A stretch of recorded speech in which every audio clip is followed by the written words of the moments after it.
الحمدللہ رب العالمین والصلاة والسلام علی سید المرسلین اما بعد۔ ذی الحجہ کا مہینہ شروع ہونے والا ہے اور اس کے ابتدائی دن بہت ہی عظیم دن ہیں۔ نیک اعمال جو ان 10 دنوں میں کیے جائیں وہ اللہ تعالیٰ کو بہت زیادہ محبوب ہیں، جیسا کہ اس حدیث سے معلوم ہوتا ہے جسے جناب عبداللہ ابن عباس رضی اللہ عنہما روایت کرتے ہیں، اور امام بخاری رحمہ اللہ نے اسے اپنی حدیث کی کتاب میں درج کیا ہے۔ ان 10 دنوں میں روزے رکھنے کا اہتمام کرنا چاہیے، لیکن آخری دن جو کہ عید کا دن بنتا ہے اس دن روزہ رکھنے سے اجتناب کرنا چاہیے، کیونکہ امام بخاری اور امام مسلم روایت کرتے ہیں کہ نبی علیہ الصلوۃ والسلام نے عید الفطر اور عید الاضحیٰ کے دن روزہ رکھنے سے منع کیا ہے۔ ان کے علاوہ جو 9 دن ہیں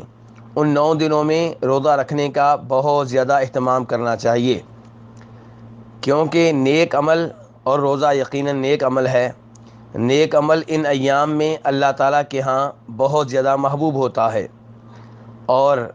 امام نسائی اور امام احمد اور امام ابو داؤد رحمہ اللہ روایت کرتے ہیں نبی صلی اللہ علیہ وسلم سے کہ آپ ذی الحجہ کے 9 دنوں کے روزے رکھا کرتے تھے، اور خصوصی طور پہ روزہ رکھنے کا اہتمام کرنا چاہیے 9 ذی الحجہ کو، کیونکہ 9 ذی الحجہ کا روزہ رکھنے کی آپ نے بہت زیادہ ترغیب دی ہے، اور اسے عرفات کا روزہ بھی کہا جاتا ہے۔ چنانچہ امام مسلم رحمہ اللہ روایت کرتے ہیں نبی صلی اللہ علیہ وسلم سے کہ آپ نے ارشاد فرمایا کہ مجھے اللہ تعالیٰ سے یہ امید ہے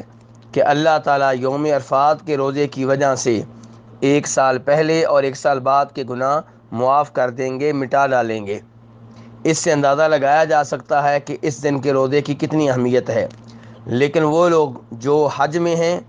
انہیں چاہیے کہ وہ اس دن کا روزہ نہ رکھیں، کیونکہ نبی علیہ الصلوۃ والسلام نے حج کے دوران یوم عرفات کا روزہ نہیں رکھا تھا۔ یہاں پہ یہ سوال پیدا ہوتا ہے کہ 9 ذی الحجہ کا روزہ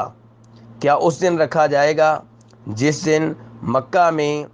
9 تاریخ ہوگی اور حاجی میدان عرفات میں ہوں گے، یا جس ملک کے لوگ ہیں وہ اپنے ملک کے حساب سے 9 تاریخ کا روزہ رکھیں گے؟ تو گزارش یہ ہے کہ ساری دنیا کے مسلمان اپنے اپنے ملک کے 9 تاریخ کے حساب سے روزہ رکھیں گے۔ جیسا کہ ہم لوگ رمضان کا روزہ اپنے ملک میں چاند دیکھ کر رکھتے ہیں، ایسے ہی 9 ذی الحجہ کا روزہ اپنے ملک میں چاند کے حساب سے رکھیں گے۔ جب آپ ہمارے ملک میں پاکستان میں مثال کے طور پہ، انڈیا میں مثال کے طور پہ 9 ذی الحجہ ہوگی، تب 9 ذی الحجہ کا روزہ رکھا جائے گا۔ اور اس معاملے میں حاجیوں کی طرف دیکھنے کی ضرورت نہیں ہے۔ ہمیں یہ معلوم ہونا چاہیے کہ اب تو موبائل کا زمانہ ہے، ٹی وی کا زمانہ ہے، نیٹ کا زمانہ ہے، اس لیے ہمیں معلوم ہو جاتا ہے کہ آج حاجی حضرات میدان عرفات میں وقوف کریں گے اور آج مکہ میں 9 ذی الحجہ ہے۔ لیکن آپ 200 سال پیچھے چلے جائیں، تب یہ معلوم نہیں ہو پاتا تھا کہ یوم عرفات مکہ میں کب ہوا ہے، 9 ذی الحجہ مکہ میں کب تھی۔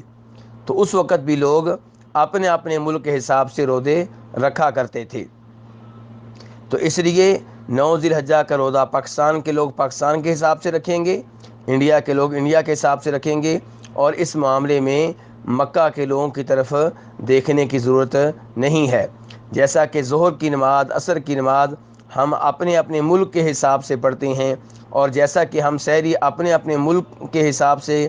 کھاتے ہیں، اور روزہ جب ہم افطار کرتے ہیں تو غروب آفتاب کا اعتبار اپنے ملک کا ہوتا ہے، مکہ کا نہیں ہوتا۔ ایسے ہی 9 ذی الحجہ کے روزے میں بھی اعتبار اپنے اپنے ملک کا ہوگا۔ واللہ تعالی اعلم۔